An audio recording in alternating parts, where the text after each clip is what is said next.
বোনের বার্থডের দিন বাড়ির থেকে বেরোলাম এক কথা ভেবে, মানে যেখানে যাব সেখানকার কথা ভেবে বেরিয়েছিলাম, কিন্তু সেখানে আর যাওয়া হলো না।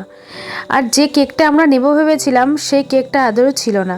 কি বলো তো, যেটা ভেবে বেরিয়েছিলাম সেদিনকে সে কোনোটাই আমাদের ফুলফিল হয়নি।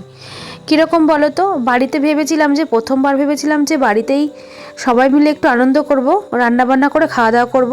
মা আমাদেরকে বলল যে আমার শরীর আজকে ভালো না, আমি আজকে আর কিছু করতে পারছি না, তোরা তোদের মতো বাইরেতে গিয়ে খাওয়া দাওয়া করে নে, এবার আর কিছুই করতে পারবো না, শরীরটা ভালো না। তার জন্য মা যখন শরীরটা একদমই ভালো না, সেই জন্য আর বেশি চাপ নিলাম না, বাচ্চা কাচ্চা নিয়ে বেরিয়ে পড়েছিলাম আর রেস্টুরেন্টে যাওয়ার উদ্দেশ্যে। ওখানে গিয়ে আমরা সেলিব্রেট করব সেটা ভেবেছিলাম, কিন্তু যে রেস্টুরেন্টের কথা ভেবে আমরা বাড়ির থেকে বেরিয়েছিলাম সেই রেস্টুরেন্টে গিয়ে দেখি রেস্টুরেন্টটা পুরোই বন্ধ।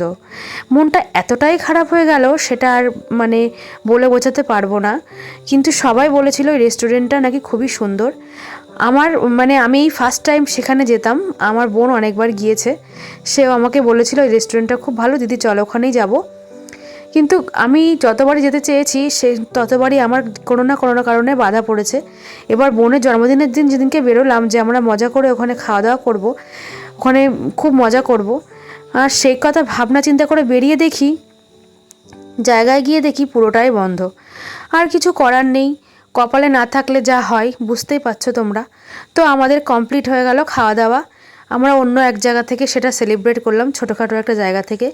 তো খাওয়া দাওয়ার পরেই বাড়ি চলে যাচ্ছি। তোমাদের দাদাভাই বার্নপুর থেকে এসেছিলো, আবার বাড়ি ফিরে যাবে, ট্রেন ধরবে বলে স্টেশনে চলে গেল। আর আমি তখন বাপের বাড়িতে ছিলাম, বাপের বাড়িতে ফিরছিলাম।